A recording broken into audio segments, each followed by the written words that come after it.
있는데 오늘 좀 새로운 관점으로 정리를 해보려고 합니다. 우선 우리의 현실, 우리의 모습에 대해서 솔직하게, 정직하게 좀 들여다보려고 합니다. 알면 알수록 심각한 우리들, 그랬어요. 종말인데 이제 주님 오시는 때를 가까이 두며 살아가고 있는데, 이러한 때에, 비상한 때에 살아가는 우리들의 모습의 실상이 어떤가? 우선 그림을 보면서 생각을 해보겠습니다. 지난주에 우리가 잠깐 보았던 그림을 조금 더 깊이 있게 생각을 해보죠. 우선 1단계에서 우리가 예수님을 영접하고 하나님을 알고 변화가 되었습니다. 그리고 2단계는 교회들이 갖추고 있는 제자 훈련, 여러 가지 양육 체계를 통해서 배웁니다. 또 3단계는 그렇게 배우고 또 직분을 받고 교회가 요구하는 여러 가지 사역에 열심히 동참을 합니다. 거기까지입니다. 저희들이 개신교의 모든 역사를 다 살펴보지 않았어도 우리 한국 교회의 모습을 보거나 제자훈련을 가장 많이 했던 교회들의 결과, 열매를 볼 때 그 담당했던 목사님들이 너무나 마음을 아파하고 탄식하고 뭔가 잘못됐다고 고백하는 것을 볼 때 열심히 했는데 굉장히 참 활동적인데, 복음주의의 특징은 활동적인 거죠. 그런데 이상하게 변화가 잘 안 돼요. 내면 속에 변화가 안 된 모습이 상황이 되면 폭발합니다. 그리고 스스로 회의가 느껴집니다. 오랫동안 교회 다녔는데 내 속에 이러한 것이 변화가 안 될까? 그것은 벽과 같은 것인데, 우측에 보면은 빙산의 아래가 있습니다. 우리는 그 위에 빙산에 보이는 부분에서 제자 훈련도 하고 또 사역도 하고 직분도 받았습니다. 하지만 그러한 것의 뿌리 아래에는 아주 거대한, 아주 더 심각한, 그리고 변화되지 않은, 어려서부터 쌓여왔고 응어리졌고 또 고집불통의 영역들이, 그리고 치유되지 않은 아주 깊은 상처들이 가득가득 쌓여 있습니다. 그런데 문제는 우리가 복음을 듣고 제자 훈련을 하고 열심히 사역을 하는 우리 개신교의 어떤 신앙생활 방식이 이 표면 아래에 있는 데까지를 터치하지 못한다는 거예요. 정말 열심히 하는데도 내 속에 깊은 곳을 변화시키는 그러한 힘이 없다는 거죠. 늘 겉으로만 터치하고 지나갑니다. 잠깐 울기도 하고 또는 몸부림쳐도 봤는데 깊이 근원에서부터 어떤 자유와 회복이 일어나질 않았어요. 이런 벽을 많이 느끼고 있습니다. 이 벽을 느끼는 건 우리뿐이 아니에요. 사실 한국 개신교는 지금 아주 통절하게 이 벽 앞에서 방법을 찾고 있습니다. 어떻게 하면 좋을까? 목회자들도 그렇고요, 우리 성도님들도 그렇고, 이 벽을 뛰어넘을 수 있는 방법이 뭘까? 종교개혁의 때가 오면은 다시 교리를 붙들고 또 근원을 찾고 해보지만 그때뿐이죠. 우린 다시 우리가 했던 패턴으로 돌아갑니다. 심각한 모습을 성경을 보면은 심각한 정도가 아니에요. 차라리 성경을 읽지 않는 게 좋을 것 같아요. 우리 속에 가득 쌓여 있는 것들, 이게 마태복음 12장에 보면은 선한 사람은 그 쌓은 선에서 선한 것을 내고 악한 사람은 그 쌓은 악에서 악한 것을 내느니라. 독사의 자식들아, 너희가 악하니 어떻게 선한 말을 할 수 있느냐. 우리가 속에 선과 악에 대해서 쌓아놓았다. 어려서부터 쌓인 거죠. 아주 확신을 하고 검증을 하고 나름대로 주장할 수 있는 것들을 가득가득 가지고 어른이 됐잖아요. 그래서 누가 뭐라면 귓전으로도 안 듣습니다. 내가 가지고 있는 이 생각들 속에 우리는 갇혀 있습니다. 근데 그게 하나님의 성령과 말씀에 의한 것이 아니기 때문에 아주 자칭 의롭지만 너무너무 고집스럽고 악한 것이에요. 이게 가득 쌓여 있어요. 누가복음 6장 45절에도 같은 말씀을 하셨어요. 선한 사람은 마음에 쌓은 선에서 선을 내고 악한 사람은 그 쌓은 악에서 악을 낸다.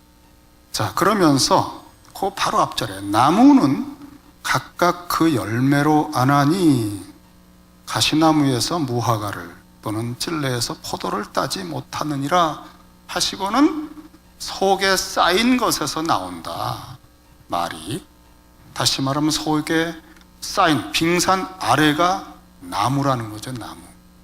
그래서 의식에서 우리가 대화하며 하는 모든 열매는 이 뿌리, 나무에서 나오는 거예요.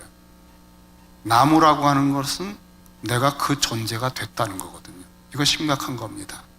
이게 조금 이렇게 고쳐서 상처를 치유하는 게 아니라 내 자체가 그 사람이기 때문에 이거는 정말 십자가를 피상적으로 듣고 하는 것으로는 안 되고 진짜 정통으로 십자가에 못 박혀서 그냥 죽어야만 되는데 고난주간이 온다고 되겠습니까? 무슨 설교를 듣는다고 그게 되겠습니까? 평생 그런 체험 못하고 그 고치지 못한 자아를 가지고 끙끙 앓다가 임종하는 거죠.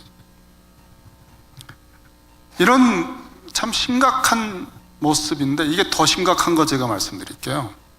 마가복음 7장에 보면 이 속에 있는 나무, 우리의 실체가 그 내용들이 컨텐츠가 어떤 것이냐. 마가복음 7장 20절에서 23절 보면은 속에서 곧 사람의 마음에서 나오는 것은 여기 가득 쌓여 있잖아요. 마음에서 나오는 것은 악한 생각, 곧 음란과 도둑질, 살인, 간음, 탐욕, 악독, 속임, 음탕, 질투, 비방, 교만, 우매함이다. 이게 가득 쌓여 있대요. 자, 여러분, 이거를 어떻게 하면 좋겠습니까? 그래서 교회도 종종 문제가 생겨요. 우리 속에 이게 쌓여 있기 때문에 좀 절제하고 눈치 봐서 좀 참고 있지만 사람이 보지만 않으면 별짓 다 할 수 있는 게 우리가 아닐까 그런 생각을 합니다. 정말 성화되고 그리스도인이 된다는 것, 그러한 길로 가는 그 벽을 뛰어넘는 그 길이 뭘까?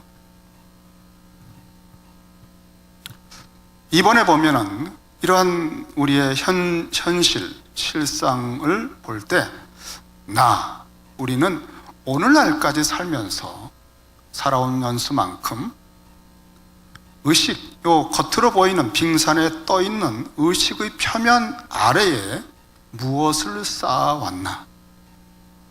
아니면 무엇이 쌓여 있나? 결국 우리는 매일매일 자기의 내면에 뭔가를 쌓고 있는 거죠. 드라마를 보고 사람과 아픈 일을 겪고 여러 가지로 인생살이를 통해 업앤다운을 하면서 많은 것이 쌓여 있습니다. 좋은 건 별로 없잖아요. 그걸 쌓이고 농축되고 응어리지고 요새가 되고 고집이 되고 아픔이 되고 눌러놓은 상처가 돼서 튀어나오고 이런 것들을 쌓아왔다. 그것이 인생관이 되고 가치관이 되고 우리의 관점이 되었다. 쌓인 선, 쌓인 악이라고 그랬으니까 선악간에 자기 나름대로의 세상을 해석하는 가치의 기준을 가지게 되었다는 거죠. 근데 그것은 주님이 볼 때 너무너무 더러운 거예요. 이미 뿌리 깊이 우리 속에 쌓여 있는 이 더러운 것들을 어떻게 씻어낼 수 있을까? 이거 여러분 어떻습니까? 길을 가는데 실수해가지고 미끄덩 하고 뭘 밟았습니다. 아이 참, 그 주인이 좀 치우지. 그 강아지가 그 똥을 밟았어요. 그럼 그거를 그냥 풀에다가 팍 씻고 막 그러잖아요, 여러분. 그게 이 옷에 좀 묻었다. 이거 정말 여러분. 근데 우리 속에 이런 게 가득하다. 오물이 가득하다. 그럼 어떻게 하시겠어요? 이걸 씻어내야 되겠는데 그 상태로 계속 평안하게 살기는 어렵잖아요. 이걸 어떻게 씻어내면 좋을까? 너무너무 악해서 노아 홍수 때에 아주 전체를 다 쓸어버리셨어요, 하나님이. 눈 뜨고 못 보겠어서. 근데 물로 그렇게 다 쓸어버렸는데도 사람 속에 있는 이것이요, 씻겨나가질 않아요. 홍수 끝나자마자 노아는 또 포도주 먹고 벌거벗은 채 수치스러운 모습을 보이고, 또 그 노아의 자손들이 바벨탑을 쌓는 모습을 볼 때, 이거는 그걸 볼 때 하나님께서 그러셨어요. 다시는 홍수로 너희를 다 쓸어버리지 않겠다. 이젠 살려주겠다 그랬습니다. 왜? 너희들은 너무 악하다. 그래서 만약 심판으로 멸하면 다 없애버려야 되는데 그렇지 않아. 내가 일단은 살려주겠다. 이게 노아를 통해 언약을 맺은 언약입니다. 그래서 일단은 살려주셨어요. 이것이 해와 비를 악인과 선인에게 모두 주시는 은혜입니다. 그걸 일반 은총이라고 그래요. 그런데 구원을 받은 은혜는 아니에요. 구원은 이 살아있는 동안에 아브라함의 후손들, 아브라함을 부르셔서 구원의 복음의 계열을 이제 부르시는 작업을 하셨어요. 그래서 아브라함과 다윗의 자손 예수님을 통해서 복음을 통해 물로도 씻을 수 없는, 결심으로도 안 되고 인격으로도 안 되고 문명으로도 안 되는 이 심각한 죄의 문제를, 더러운 이 문제를 그리스도의 십자가의 피로 씻어주시는, 그게 복음을 통해서만 가능하다는 거죠. 그래서 앞으로 우리가 남은 생애 동안에 무엇을 쌓아갈 것이냐, 이렇게 주님이 씻어주셨고 아직도 남은 것들이, 이 부패한 것들이 우리 속에 많아요. 결정적으로 은혜로 우리는 새로운 피조물이 됐지만 평생 성화의 과정을 가야 되는 거죠. 이전에는 그 성화의 힘, 이걸 보혈로 씻어낼 아무 근거도 없이 살았지만 이제는 복음을 통해 보혈의 능력을 알기 때문에, 그리고 이 죄를 십자가에서 완전히 다 한 번에 값을 치르셨다. 그래서 그것을 끊임없이 내게 적용하면 평생 조금씩 조금씩 정결해지고 회복이 되어가는, 그게 가능해졌다는 거죠. 한 번에 완벽해지진 않았지만 또 성질나지만 예전 같진 않아요. 이제는 또 목표가 그리스도의 장성한 분량으로 자라가야 되는데, 이제 앞으로는 무엇을 쌓아갈 것인가, 우리 속에. 이 겉으로 뭐 사람 보기에 좋은 거, 이런 피상적인 마당만 받는 신앙생활의 모습이 아니라, 그 바리새인들처럼 외식하는 게 아니라 진짜 내면 깊은 곳에서부터 우리 존재가 변화가 되는, 진짜 변화되는, 쌓아서 조금씩이지만 뿌리가 바뀌고 나무가 되어가는 그런 남은 생애 동안에 그 쌓는 내용을 어떻게 해야 되나? 또 그 방법은 뭘까? 방법이 여러분 중요하잖아요. 여러분 이 방법을 알아야 쌓아갈 거 아니에요? 만약 이 방법이 부실하면 똑같아요. 계속 마당만 밟는 거예요. 마음은 원위로 돼. 안 됩니다. 그 방법이 뭘까요?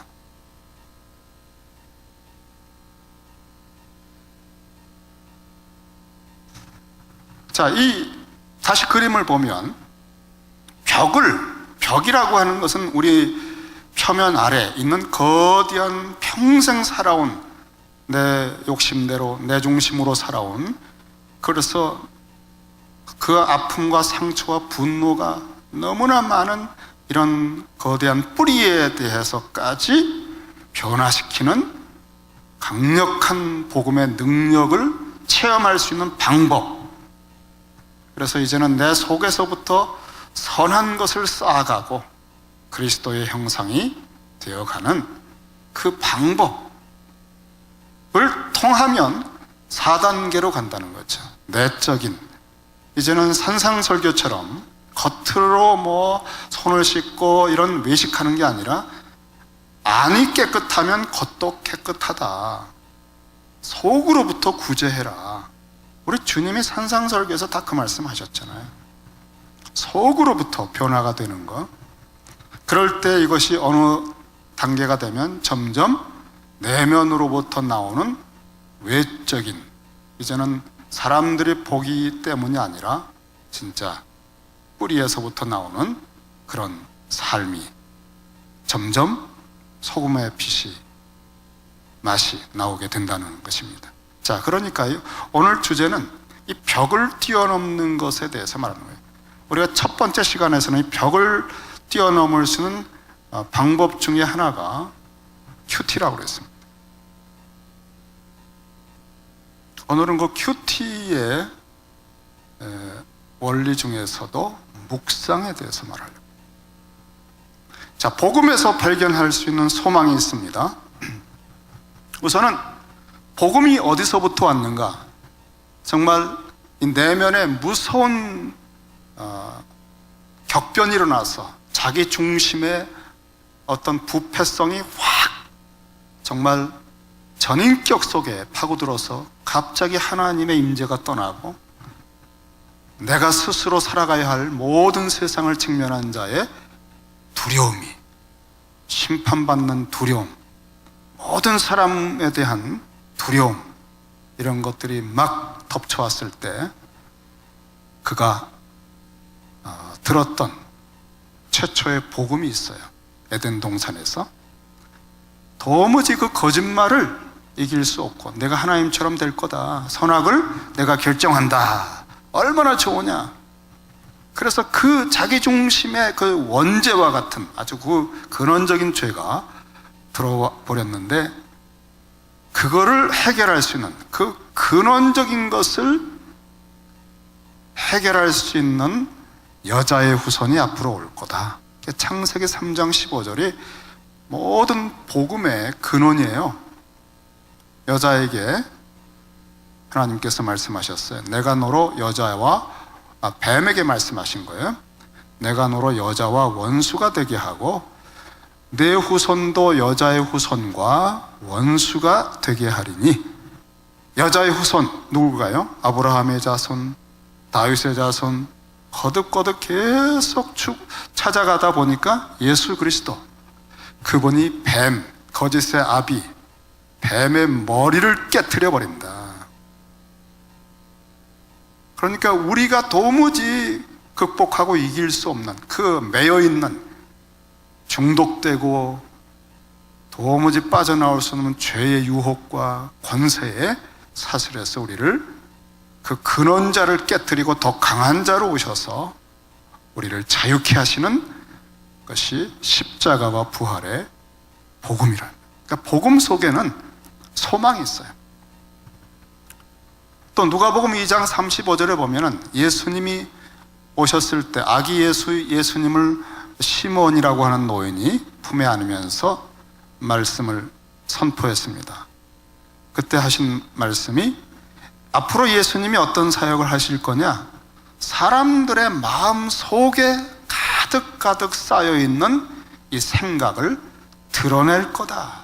사실 이거는 드러내기 어려워요.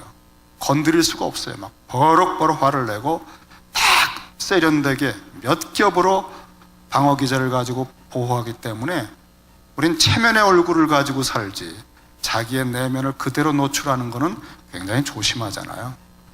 꼭 그래야 되겠다, 기선을 제압해야 되겠다, 뭐 여러 가지 이유가 있으면 그 얼굴을 나타내서 좀 강포한 마음으로 장악하려고 하는 그런 때는 있지만 대부분은 사회생활을 위해서, 직장생활을 위해서 가면을 쓰고 삽니다. 그런데 우리 주님은 어떤 일을 하시나 이 외식하는 것을 눈뜨고 못 보시는 분이에요. 그래서 그 마음의 생각, 쌓여진 선악간의 그것을 드러내신다. 그래서 예수님을 만나면 폭로가 되는 거예요. 그러니까 그렇게 화를 내죠. 회칠한 무덤들로 폭로를 하니까. 그러니까 복음을 통해서는 내 속에 깊은 곳에 있는 게 드러날 수 있거든요. 이게 드러나면 내가 의식으로 자각을 해요. 그러면 통곡이 나옵니다. 어느 때는 부들부들 떱니다. 내가 눌러두고 안 보고 잊어버리고 있으면 견뎌왔는데 그거를 주님이 드러내시면 그 내 속에 있는 나를 내가 만나서 정말 몸부림을 치게 돼 있어요. 근데 그게 수술을 하는 효과가 있어서 회복될 수 있는 여지가 있어요. 감춰두고 있으면 소망이 없거든요. 예수님은 오셔서 그거를 드러내신다는 거예요. 회복에, 복음에는 그 회복의 능력이 있습니다. 또 히브리서 4장 12절에도 성령께서 말씀을 가지고 우리를 대하실 때 좌우의 날선 어떤 것보다 예리해서 혼과형과 골수까지 확 파고 들어와요. 이게 큐티할 때 가끔 경험하는 체험이 이겁니다. 도무지 그냥 감출 수가 없는 거예요. 말씀이 벌써 들어왔어요. 내 인생의 저 오래전 일을 그냥 벌써 터치를 했습니다. 와, 왜냐하면 살아있고 운동력 있는데 좌우의 날에서는 어떤 것보다 예리하거든요. 이게 무슨 뭐 관찰, 해석, 적용 이런 순서 따지지 않고 성령의 검이 확 들어온 겁니다. 우리는 이런 체험들을 할 수 있는 방법, 영적인 스킬을 가져야만 내 내면까지를 하나님 앞에 노출당해서 폭로당해서 회개하지 않고는 견딜 수가 없는, 그래서 그게 십자가로 치유가 되고 씻어지는 일들이 생기는 거예요. 근데 이런 걸 안 하고 그냥 성경 공부만 해요. 교리 공부만 해요. 그거 지식이기 때문에 배울 때 즐거워요. 그런데 속 깊이 터치 안 하고도 가능하거든요. 또 사역 열심히 하면 칭찬받기 때문에 내 속에 있는 거 덮여지는 효과가 있어서 더 열심히 할 수 있거든요. 우리가 정말 하나님 앞에 독대해서 내 정체를 폭로하시는 그 주의 그 은혜를 받아야 되는데 그 은혜의 툴이 우리 개신교의 여러 사역 가운데 별로 없어요. 그 중에 하나가 큐티입니다. 그래서 제가 큐티가 굉장히 중요하다고 말씀드리는 거예요. 그리고 관찰, 해석, 적용 이런 식으로 성경 공부식으로 하는 큐티는 그냥 또 다른 성경 공부의 아류입니다. 성령께서 내게 오늘 뭐라고 말씀하시나, 성령의 검으로 하나님이 나를 보시고 하나님이 나를 쪼개시는 그 분으로 대하며 겸손하게 큐티해야 되는데, 이거는 아예 태도부터 관찰하려고, 말씀을 아예 내가 해석하려고, 그 자세는 아주 못돼 먹은 태도입니다. 최근에 한 교수님이 정직하게 신약학을 한 분이 해석학의 문제가 이거다라고 지적을 한 걸 보고 얼마나 마음에 시원했는지, 이런 얘기를 해주는 사람이 없었어요. 하나님 말씀 앞에 섰을 때는 경외감을 갖고 하나님이 나를 어떻게 보시는지, 이 말씀에 의해서 내가 노출되는 건데, 이런 자세로 하는 영적 시공간이 유일하게 큐티예요. 그래서 여러분, 큐티가 너무너무 중요하다고 강조하는 겁니다. 갈라디아서 6장 7절 10절에는 우리가 평생 하는 일은 다 쌓는 거예요. 심은 대로 거둔다 그랬어요. 갈라디아서. 이거 속일 수가 없다. 사람이 무엇으로 심든지 그대로 거둔다. 육체를 위하여 심는 자, 자꾸 정욕적인 일을 하고 습관을 하고 중독되면 그게 쌓이는 거예요. 결국 그 사람 되는 거거든요. 성령의 감동을 딱 들을 때 그대로 또 힘들지만 순종해보고, 또 긍휼히 여겨서 느낌을 주실 때 또 긍휼히 여겨보고, 이렇게 해야 그게 쌓이는 거죠. 심은 대로 거둔다는 거예요. 이건 부인할 수 없어요. 우리가 앞으로 남은 생애 동안에 무엇을 심을 거냐, 정말 이거는 겉으로 사람 보기에 심은 게 아니라 내 심령 깊은 곳에까지 성령의 감동을 따라서 갈 때만 심겨져요.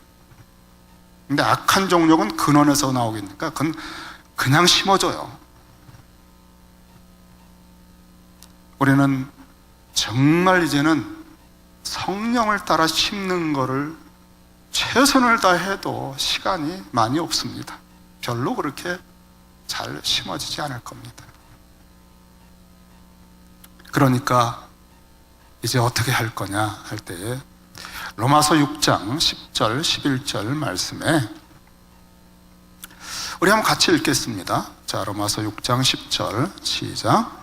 그가 죽으심은 죄에 대하여 단번에 죽으심이요 그가 살아계심은 하나님께 대하여 살아계심이니 이와 같이 너희도 너희 자신을 죄에 대하여 죽은 자요 그리스도 예수 안에서 하나님께 대하여는 살아있는 자로 여길지어다. 자, 여기 중요한 말씀을 했는데, 여러분, 로마서는 12장부터가 앞에 예수님을 통한 우리의 구원, 하나님의 영광에 이르지 못하는 인생들이 그리스도의 주시는, 통하여 주시는 의를 힘입어서 또 아들의 영을 받아서 이제 어떻게 회복되는가를 11장까지 썼습니다. 복음에 의해서 변화되는 우리의 구원에 대해서. 그 다음에 12장부터는 그런 자비하심을 경험한 사람들이 이제 어떻게 살아야 될 거냐 하는 것을 적용하는 산제사의 삶, 마음이 변화가 되어 이제 산제사로, 이게 하나님께 드릴 합당한 예배라고 하는 차원에서 하는데, 12장부터 쭉 13장 14장을 보면은 거의 산상설교를 읽는 것 같아요, 내용이. 그러니까 우리는 예수님 안에서 변화가 되면 산상설교의 삶을 산다는 거예요. 그러니까 산상설교를 우리가 들었는데 그거 어떻게 살아야 되나?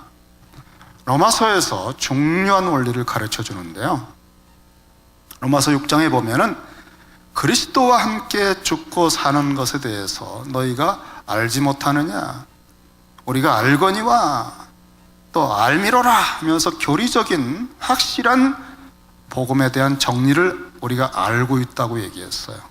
자, 여기까지입니다. 우린 잘 알았습니다. 또 가끔 로마서도 듣고 또 복음을 상기할 수 있고요, 우린 압니다. 근데 그게 삶으로 가질 않아요. 그런데도 산상설교처럼 살라고 바울은 로마서 12장 이후에 말합니다. 뭐가 빠진 걸까요? 고리 하나가 빠졌어요. 바울은 단순히 교리를, 또 복음을 전한 게 아니라 그 복음이 어떻게 삶으로 이어지는가에 대한 중요한 원리까지 가르쳤어요. 그것이 로마서 6장 10절이 예수님이 어떻게 하셨나? 예수님이 죄에 대하여 단번에 죽으신 것이고 또 하나님을 향해서 살아나셨다는 거예요. 십자가와 부활입니다. 자, 여기에 우리가 연합을 한다는 중요한 교리를 가르쳐 줍니다. 자, 이게 교리로 끝나지 않고 거기에 내가 연합을 하는 거예요. 그래서 이와 같이, 이 단어를 통해서 그리스도가 행하신 모든 게 통째로 우리 거가 됩니다.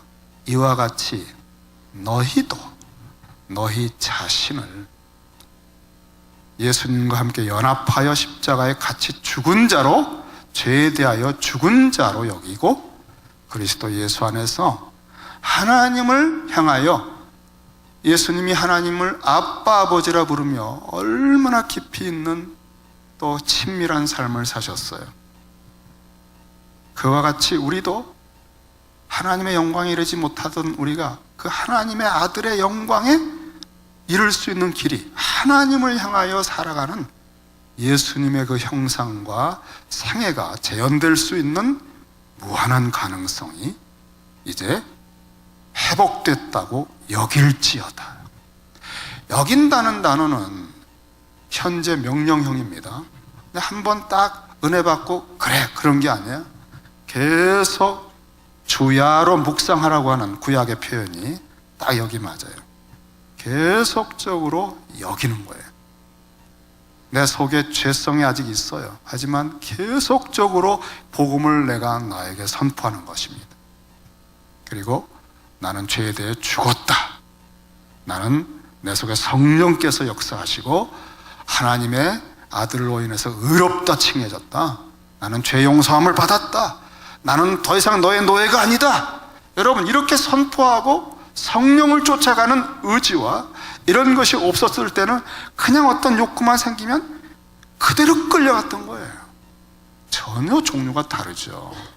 우리 속에 새로운 쌓아가는, 새로운 인생을 빚어가는 새로운 일이 생긴 겁니다. 근데 그 열쇠가 뭐냐? 여기는 거예요. 이게 묵상입니다. 그러니까 산상설교를 들었지만 주일 설교를 듣고 강해 설교 끝난 거는 아무것도 아니에요. 그런 강해 설교는 평생 듣습니다. 근데 그것이 산상설교의 삶으로 아버지의 뜻대로 행하지 않는 자는 천국에 들어올 수 없다는 그 무서운 경고의 말씀 앞에 정말 내가 진짜 믿는 사람이라면 그렇게 살아야 되지 않겠나? 살 수 있을 것이다 라고 하는 여기는, 내 속에 아들의 영이 계시고 주님이 이미 나를 그 복된 자로 선언하셨고 하나님이 내 아버지가 되셨고 모든 자원을 다 갖추어 주셨으니 나는 하나님을 향하여 주님처럼 복음서의 그 주님이 나의 모델이 되어 내가 살아갈 수 있고 살아가리라, 이렇게 여기는 거예요. 여러분, 다른 사람이 여겨주지 않습니다. 여기서는 잘 읽어보세요. 스스로 내가 나를 여기라는 거예요. 다른 사람은 여러분을 그냥 뭐 열심히 사역하면 칭찬해주고 그렇지 않으면 또 뒤에서 뭐라고 그래요. 사람들의 말에 너무 귀를 기울이지 않는 게 좋을 겁니다. 그러나 그리스도의 복음, 하나님 아버지가 그리스도의 복음 안에서 주신 이 복음은 확고하고 영원하기 때문에 이것을 가지고 내가 나를 여길 때 조금씩 나의 열등감이 치유가 되고 하나님의 아들로, 하나님의 자녀의 정체성이 조금씩 살아나고 점점 자라고 적용해보고 또 이기는 것을 통해서 확실하게 되고, 이렇게 하나님 아버지를 향하여 살아가는 그리스도의 형상의 걸음이 조금씩 나타나게 된다. 그럼 몇 번을 여겨야 됩니까, 목사님? 하루에 그냥 한두 번이요? 24시간 내내 평생 계속 여기는 거예요. 이걸 주야로 묵상하라고 그랬잖아요. 하나님의 말씀을 주야로 묵상하라. 묵상하지 않는 틈으로 마귀가 열매 따먹으라고 한 거예요. 이 말씀을, 복음을 주야로 묵상하지 않을 때 쓱 다른 얘기가 들어오는 거예요. 다른 어떤 좋은 거가 보이는 거죠. 우리는 주야로 내가 어떤 존재인가, 십자가에서 내가 죽었고 그리스도와 함께 살았고 하나님의 아들의 영을 가지고 하나님 아버지와 그 무한한 삼위일체의 깊이까지 하나님 아버지와 그 자녀의 관계로 그 사귐 속으로 간다. 이러한 자신에 대한 정체성의 무한대의 은혜를 향해서 나아가는, 그리고 이건 창세전부터 그리스도 안에서 나를 택하신 하나님의 목적이다. 에베소서 1장에 나오잖아요. 창세전에 그리스도 안에서 우리를 택하사 우리로 사랑 안에서 그 앞에 거룩하고 흠이 없게 하시려고 그 기쁘신 뜻대로 우리를 예정하사 예수 그리스도로 말미암아 자기 아들들이 되게 하셨다. 이게 하나님의 목적이거든요. 그러니까 그리스도 안에서 이걸 구하면 얼마든지 도와주시고 붙들어 주시는 거예요. 이제는 이걸 쌓아가야 돼요.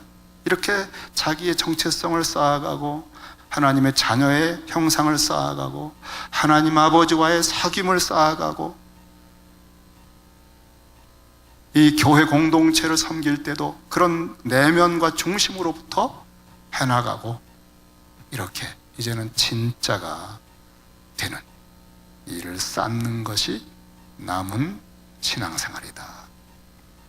그게 여기라, 간주하라, 그렇게 내 스스로에게 선포하라. 내 생각에 그게 가득하게 하고 내 정서도 거기에 따라 움직이게 하고, 그렇지 않으면 내가 싫어하게 되고 악을 싫어하고 선을 좋아하고 성령님의 그 나를 움직이시는 것을 좋아하고 성령님을 쫓아가고, 이렇게 현재 명령형 그 열매로 변화가 드디어 시작된다. 묵상입니다. 묵상. 자, 뒷장에. 그래서 묵상하는 사람이 가진 목표는요, 딱 한 가지예요. 예수님의 장성한 모습을 닮아가는 거예요. 우리가 아무리 신앙생활을 열심히 해도 내면이 변화가 안 되고 그냥 답답하고 뭔가 그냥 그 어떤 그런 게 없으니까 기독교 국가라고 하는 미국에서 뭔가 신비한, 뭔가 나름대로 어떤 체험적인 것을 주는 그런 명상이라든가 동양의 어떤 그런 것에 많이 지금 헐리우드 영화 배우들은 굉장히 많이 그런 데 빠져 있어요. 거기가 뭔가 느껴지는 게 있다 이거지. 근데 명상도 그렇죠. 명상이 다 비우는 겁니다. 자기 걸 비운다. 그러나 여러분, 우리가 하고 있는 묵상은 복음을 통해서 내 속에 그리스도의 형상이 충만해지는 것입니다. 성령이 충만해지는 거예요. 묵상의 목표가 완전히 다릅니다. 구약에서 묵상이 어떤 것일까 할 때 우리가 대표적으로 잘 아는 게 여호수아 1장 8절, 시편 1편에서 2편. 거기 보면 구약이 꿈꾸는 이상적인 사람은요, 형통한 자예요. 그리고 복 있는 자입니다. 시절을 쫓아 과실을 맺는, 또 하나님의 나라를 잘 정복하고 다스리는 그런 형통한 자예요.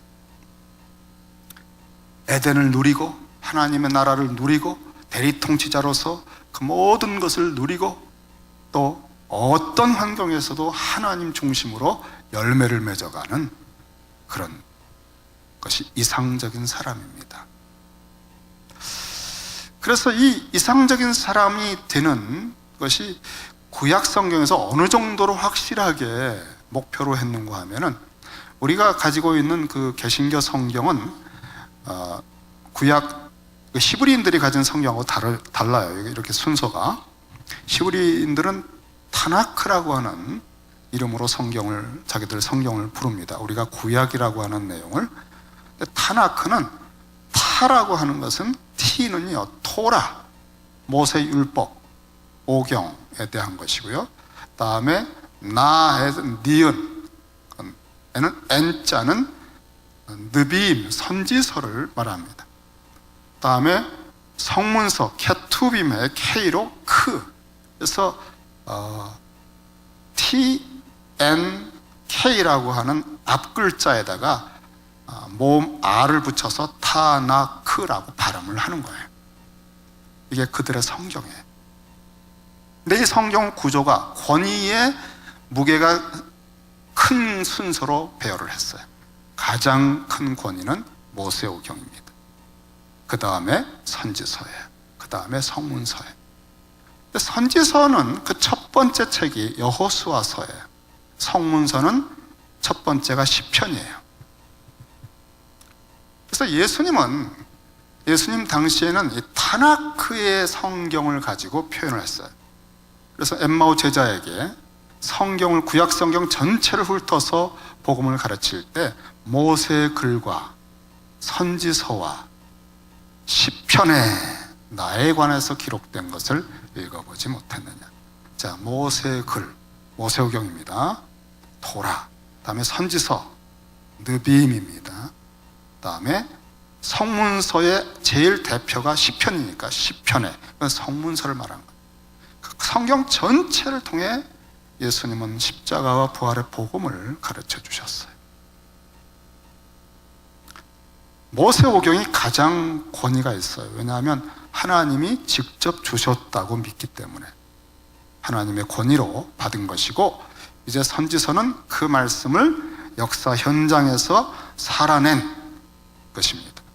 그리고 성문서는 그것이 개인적인 생애, 정말 업앤다운하고 산전수전 다 겪는 그런 삶 속에서 또 살아내는. 그런데 이걸 살아갈 때 창세기, 출애굽기, 레위기, 민수기, 신명기, 모세오경을 주야로 묵상하며 가나안을 정복하고 통치하는 거예요. 또 우리 인생, 가정에서 또 여러 가지 인간관계에서 다 이 모세오경의 말씀을 주야로 묵상하며 그 하나님의 관점으로 기도도 하고 노래도 하고 살아가는 거예요. 그러니까 이 성경 구절을 보면 토라가 딱 있고 다음에 이 율법책을 주야로 묵상하라, 이게 첫 번째, 선지서의 첫 번째 딱 나와요. 여호수아 1장 8절에. 다음에 성문서를 시작하면 시편 1편에 이 율법을 주야로 묵상하라고 하는 게 복 있는 자라고 나와요. 그러니까 토라가 전 역사와 전 우리의 생애에 묵상해야 되는 가장 중요한 내용이에요. 그리고 하나님의 나라, 가나안을 정복하고 그 나라의 통치를 하고 개인과 가정과 일상과 인간관계에서 모든 복된 삶은 반드시 묵상의 과정을 통해서만 된다고 하는 거예요. 여러분, 묵상이 없으면 하나님의 나라가 이루어지질 않습니다. 하나님의 나라가 그냥 신학으로 공부해서 되는 게 아닌 것을 이 그림에서 보여주었어요. 묵상을 통해서만. 그래서 하나님의 나라라고는 어마어마한 컨텐츠와 내용의 씨앗을 마음이 딱 들었을 때 그걸 깨달아서 그걸 꽉 카테코 붙들고 그 말씀으로 마치 보물을 발견한 사람처럼 모든 걸 버리고 그 밭을 산 사람으로 그 하나님 나라의 큰 메시지를 키워가서 그 나라의 30배, 60배, 100배가 되는 과정이 묵상이에요. 묵상하며 적용하는 거. 그냥 내게 주신 말씀 하나 이렇게 잠깐 묵상하고 적용하는, 너무 작은 식으로 그 말씀을 사용했기 때문에 본래 그 뜻은 창세로부터 마지막 종말에까지 이 거대한 하나님의 나라와 통치의 그 메시지를 듣고 하나님의 나라를 묵상하는 거예요. 그리고 그 전체 거대한 웅대한 하나님의 위대한 나라에서 내가 어떤 삶을 살 거냐, 이렇게 자기의 위치를 찾고 묵상하는 게 씨 뿌리는 비유의 묵상과 적용입니다. 그래서 이 묵상하라고 하는 처음 복 있는 자, 형통한 자 되는 것도요, 그냥 몇 구절 묵상하는 게 아니라 창세기를 묵상하는 거예요. 출애굽기를 묵상하고 레위기를 묵상하고 민수기, 신명기, 다음에 모세오경 전체가 가진 뜻이 있거든요. 그러니까 이런 묵상을 주야로 하면 의식혁명이 일어나요. 고대 근동의 우상 세계관 전체를 압도하고 이길 수 있는 진짜 큰 하나님이 꿈꾸셨던 사람들이 탄생하게 됩니다. 그러니까 우리 사실 굉장히 신학이 많이 발달하고 또 도서관마다 그냥 주석책들이 산더미 같이 쌓여 있지만 신약 시대에 있는 사람들은 오히려 다 쫌생이 같은, 죄송해요 여러분, 너무 개인적이고 쫌생이고 그래요. 그냥 조그만 말 한마디에도 그냥 설득하고 도대체 이 하나님의 나라를 꿈꾸는 백성들로서의 그런 어떤 그 모습들이 나타나질 않아요. 그러니까 하나님의 나라를 묵상한다. 창세기, 출애굽기, 레위기, 민수기, 신명기, 창조, 전 우주와 역사를 창조하시는 하나님과 그의 창조의 말씀을 묵상한다. 벌써 다르잖아요, 느낌이. 그러니까 아무리 큰 성을 봐도 여호수아가 두려워하지 않는 거예요. 메뚜기가 아니니까. 이렇게 묵상이라고 하는 과정이 없이는 하나님의 나라의 복을 누릴 수가 없다는 거죠. 아예 우리를 그렇게 만드셨어요. 우리는 그렇게 돼 있습니다. 이 뇌도 그 정도 용량이고요. 우리는 우주를 품을 수 있는 그런 상상력이 가능하고요. 그러니까 우리에게 있는 그 묵상이라는 그 컨셉이 너무너무나 왜소하고 짜잘하고 잘못되어 있다는 거예요. 묵상하는 내용, 컨텐츠에 대해서도 너무 우리는 좀 성경에서 벗어나 있다는 거죠. 현대인들이 그냥 설교 시간만 조금 길어도 막 인상을 쓰고 막 몸은 비틀고 그 다음에 목회자가 쫓겨날까 봐 두려워해야 되는 그런 상황들이 요즘의 교회이기 때문에 이런 묵상을 뭐 이런 걸 하셔, 암송을 뭐 통째로 뭐 12살 애들도 유대인들은 모세경 통째로 외우잖아요. 그거 하셔 이랬다가 쫓겨납니다. 목사님이요. 목사님 그렇게 하면 안 됩니다. 설교도 조금 재미있게 하시고 딱 20분 내로 끝내시고 적절하게 우리의 수준에 맞게 해주시라. 근데 이 묵상이라는 단어는 읍조리라, 말로 하는 거예요. 사실은 명상이 아닙니다. 묵상은 본래 뜻이, 하가란 뜻은 으르렁거리다, 말로 하는 거예요. 그래서 이 말씀을 입에서 떠나지 말게 하라는 것은 말로 하기 때문에 그래요.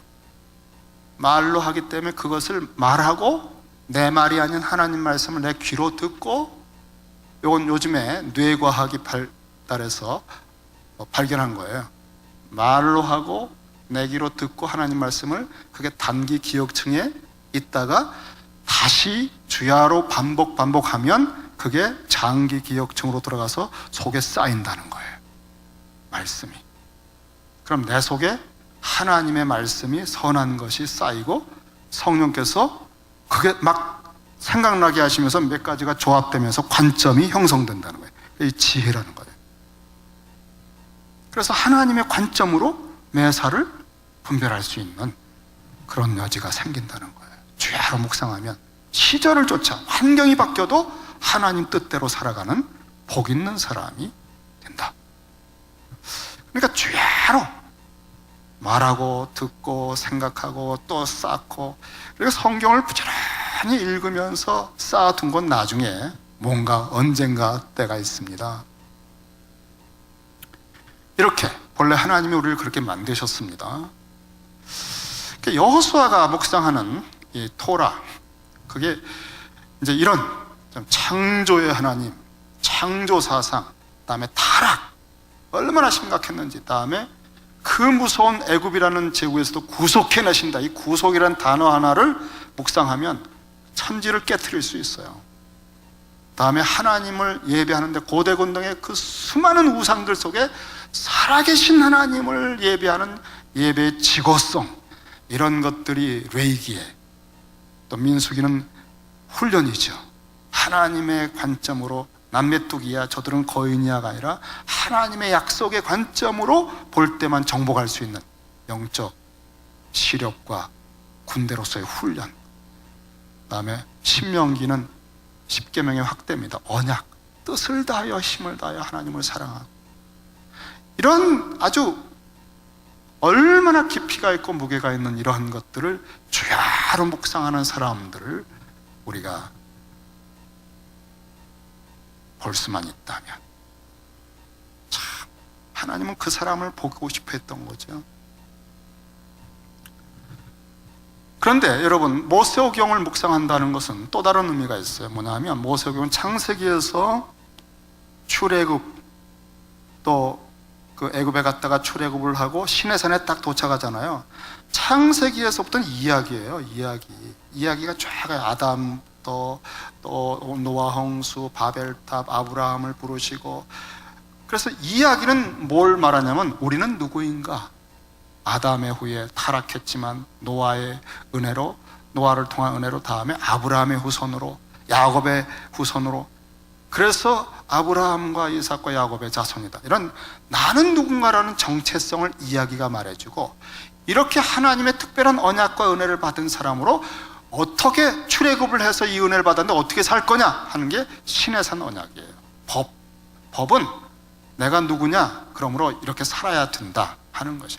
근데 그리고 출발해서 광야를 가는데 또 메뚜기가 나오고 또 하나님을 대적하는데, 그래서 우리 속에는 아직 안 됐구나. 다시 훈련을 통해서 제2세대가 모압 평지에서 신의 산 언약을 다시 재해석해서 맺어요. 그러니까 이야기를 가다가 법을 듣고, 다시 이야기를 가다가 법을 듣고, 반복한 거는 그만큼 우리 속에 문제가 많다는 거죠.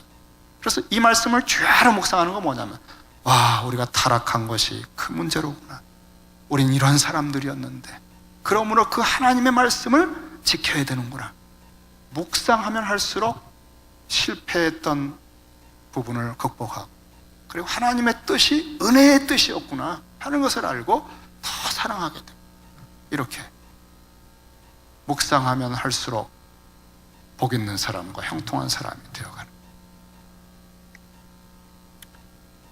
그리고 하나님의 나라, 언약, 성막, 이 하나님과의 언약 관계에 대한 아주 중요한 사상들이 다 완성이 안 됐지만 그것이 묵상 속에 들어오는 거예요. 우리가 본래 묵상을 하나님은 이런 걸 하라고 했었어요. 사실은 이런 걸 묵상을 하라고 했어요. 주야로.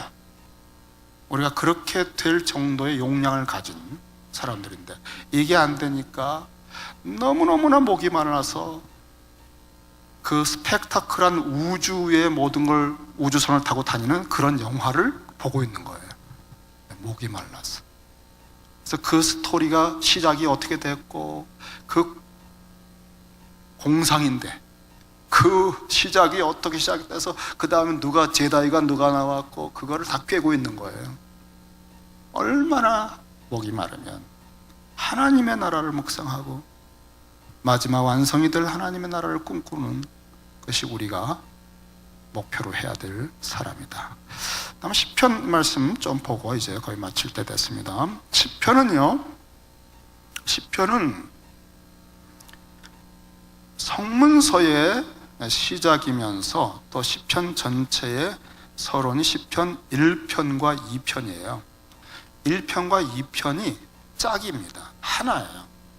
그래서 서론입니다. 그걸 알 수 있는 것은 시편 1편 1절에 복 있는 사람은 그렇게 나와요. 근데 시편 2편 마지막 절에는 복이 있도다 그렇게 나와요. 이런 것을 문학적인 구조로 인클루지어라고 해요. 이거는 뭐냐면 앞과 뒤를 딱 시작하고 마치면서 그 사이에 있는 거는 한 세트다, 그런 가르침을 주는 겁니다. 그러니까 이게 복 있는 사람의 얘기입니다.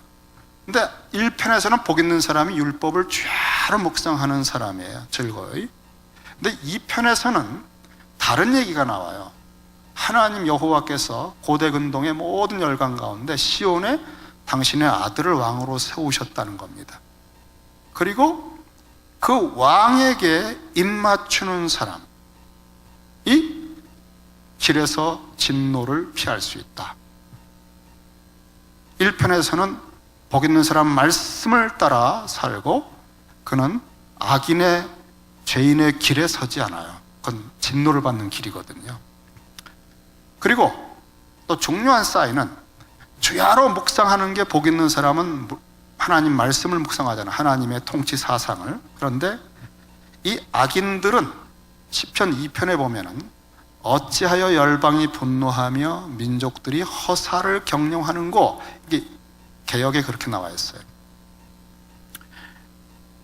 근데 이 뜻이 헛된 일을 꾸미는가, 근데 경영하는가, 이게 하가 주야로 묵상한다는 단어입니다. 그러니까 하나님의 말씀을 떠난 고대 모든, 그리고 사도행전에도 이걸 인용을 했는데 빌라도, 헤롯, 이것이 다 뭘 꿈꾸고 묵상하고 있냐면 인간적인 세상을 꿈꾸는 거예요. 그러면서 시온의 왕 메시아, 너는 내 아들이라 내가 너를 기뻐하노라, 내가 너를 사랑하노라, 세례 때 바로 요 구절이 인용이 됩니다. 다시 말하면 예수님이 말씀을 주야로 묵상하는 복 있는 자라는 거예요. 그 예수님은 이 하나님의 율법책을 주야로 묵상하고 마귀가 시험할 때 아담처럼 실패하지 않고 신명기 말씀으로, 여호수아가 주야로 묵상하고 이겼듯이 신명기 말씀으로 다 이깁니다. 그리고 삶에서 시편으로 노래하시고 30년 동안 지혜가 자라가시고 하나님 아버지의 뜻을 그대로 묵상하며 그 뜻을 행하는 것으로만 가득 차 있는 분이에요. 그래서 엠마오 제자들에게 한 서너 시간을 이 토라, 또 선지서, 성문서에 주님에 대한 것이 무엇인지를 자세히 풀어서 계속 말씀을 해줘요. 왜? 주야로 묵상하는 내용이 그거거든. 복 있는 자, 형통한 자 누구일까요? 이상적으로 주님이 보여주고 했던 모델, 구약의 모델 예수님이에요. 그래서 이제는 예수님은 구약의 모세 오경보다 더 이제 성전도 주님 자신이 성전이 됐고 하나님 나라를 완성하는 왕으로 오셨기 때문에 모세오경을 묵상하는 사람들이 도달할 수 없는 깊은 데를 이미 오신 분이에요. 그래서 이제 우리가 묵상해야 될 건 뭐냐면은 과거의 말씀들을 묵상하는 게 아니라 그리스도의 복음의 관점으로 해석된 신구약을 묵상하는 거예요. 성취가 된 말씀. 그래서 골로새서 말씀에 보면은 3장 16절에 그리스도의 말씀이 너희 속에 풍성히 거하여 그랬어요. 그리스도의 말씀은 이제 신구약 전체를 예수님의 십자가와 부활의 관점으로 완성되고 성취된 관점으로 보는 거예요. 그러니까 모세오경이 있지만 예수님이 산상설교에서 모세한테 이렇게 들었느냐? 나는 이렇게 말한다. 더 차원이 깊어요. 우리는 변화산에서 엘리야와 모세가 나타났는데 그들이 떠나가고 나서 하나님이 말씀하셨어요. 이는 내 사랑하는 아들이라 내가 이를 기뻐하는데 너희는 그의 말을 들으라. 이제 우리가 듣고 묵상할 말씀은 그리스도의 말씀입니다. 그리스도의 말씀으로. 그러니까 설교라고 하는 것은 정말 그리스도의 말씀 외에는 복음이 없거든요. 그러니까 우리 설교자가 해석하는 말씀이 그냥 구약 역사적 본문을 가지고 유대인 역사를 얘기하면 그건 정말 못된 짓을 한 겁니다. 거기에서 그리스도가 어떤 분인지를 그때의 그리스도를 드러내서 선포해야 그게 주님의 말씀입니다. 그래야 여러분은 그 말씀을 묵상하며 그 말씀 속에 나타난 그리스도의 영광을 보고 화하여 주의 그 형상으로 변화가 되는 거예요. 그래서 이 말씀을 이제 읽어도 복음의 관점으로 계속 읽고 묵상하고, 특별히 복음서를 정말 이제는 여러분 우리 안에 아들의 영, 주님이 직접 오셨습니다. 그래서 복음서는 주님 당신이 거니시던 세계이기 때문에 우리 주님이 우리 안에 계셔서 복음서를 읽으면 당신이 하던 거를 우리가 알게 해주시는 거예요. 열어주신다고 그랬잖아요. 이거는 기가 막힌 현상입니다, 여러분. 기절할 만큼 놀라운 성경 읽기가 일어난 거예요.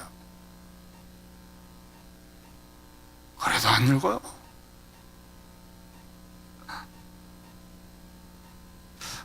헛된 일을 경영하고 묵상하고 하루 종일 그러는 거 생각하고 어떻게 하면 대적할까? 예수를 어떻게 하면 대적할까? 이거는 구약이든 초대교회든 지금이든 계속됩니다. 근데 우리는 하나님의 통치, 하나님의 나라를 묵상하는 거예요. 그 율법의 모세오경 하나님의 나라가 시작이잖아요. 근데 이제 완성된 예수님 말씀, 그게 씨 뿌리는 비유에서 우리가 들은 씨앗입니다. 하나님의 나라의 복음. 이거를 이제는 묵상하는 거예요, 주야로. 그래서 30배, 60배, 100배로 결실하는 겁니다. 이것이 우리가 하는 설교요, 성경 공부요, 묵상이요, 큐티예요. 큐티도 지난주에 말씀드린 것처럼 주기도문을 가지고 시작하세요. 안 그러면 이 방향이 뭐 나 하나 위해서 하는 거잖아요. 그 목표가 없어요. 참 저도 참 그렇게 많이 해왔지만 주기도문을 가지고 기도하고 아버지여 하고 그 하나님을 사귀고 당신의 이름이 거룩히 여김 되시고 나라가 임하는 그 웅대한 큰 그림을 다 품고 묵상하다가 이 하나님의 위대한 큰 드라마 속에서 오늘 저의 배역은 무엇입니까? 오늘 저는 어떤 몫으로 이 나라에 협조하며 동참하며 누리겠습니까? 내게 그 말씀을 주시면 그 길을 가겠습니다 하고 내게 주시는 하나님의 말씀을 듣되 큰 하나님의 나라의 완성에 동참하는 그 길로, 이게 여러분 주기도문의 구조거든요. 그 나라와 그 영광과 위해서 일용할 양식도 구하고 인간관계도 하고 시험에 들지 않기를 구하는 거거든요. 그러니까 나에게 주시는 일상이 하나님의 나라와 딱 교통하고 만나는 이런 귀한 원리를 가지고 할 때 큐티는 단순한 큐티가 아니에요. 사실 정말 이 묵상으로 이어져서 그 실마리를 줄 뿐이지 큰 게 끌려옵니다. 제가 사실 강의 준비하면서 그림을 하나 보여드리고 싶었는데 못했어요. 그게 뭐냐면은 어떤 이미지를 좀 생각하다가 탁 떠올랐어요. 그래서 제가 전화기로 찾아봤는데 와, 그거예요. 왜냐하면 여러분 묵상이라고 하는 것은 굉장히 거대하고 큰 그 비행기가 여객기 같은 큰 항공기 있잖아요. 그런 게 있는데 그걸 여러분 경납고에서 꺼내올 때 어떻게 하는지 아세요? 아세요? 자그마한 차가 앞에 딱 그 걸개를 걸고 앞에서 운전하고 그 큰 비행기를 끌고 나옵니다. 그리고 그 다음에 섰을 때도 그걸로 끌고 들어가요. 그 비행기 자체가 조금씩 움직이는 건 알죠. 그러나 디테일하게 움직일 수가 없어요. 그래서 그 차가 꼭 있어요. 그 차가 딱 생각난 거예요. 근데 그게 바로 큐티입니다, 여러분. 큐티는요, 그 차예요. 근데 큐티를 하면서 뭐가 번뜩번뜩 와서 깨달으면 거기에 따라오는 게 이 거대한 묵상의 세계입니다. 하늘을 날아갑니다, 정말. 근데 이 큐티라고 하는 것을 가지고 있어야 그것도 가능해요. 큐티의 삶이 나와야 하나님 앞에 기도가 나오고 불꽃이 꺼지지 않아야 결정적인 순간에 불이 확 붙습니다. 이렇게 여러분 어려운 얘기 같지만 또 오히려 쉬울 수 있어요. 누가 얘기를 안 해줘서 그렇지 사실은 성경에 그대로 있는 얘기입니다.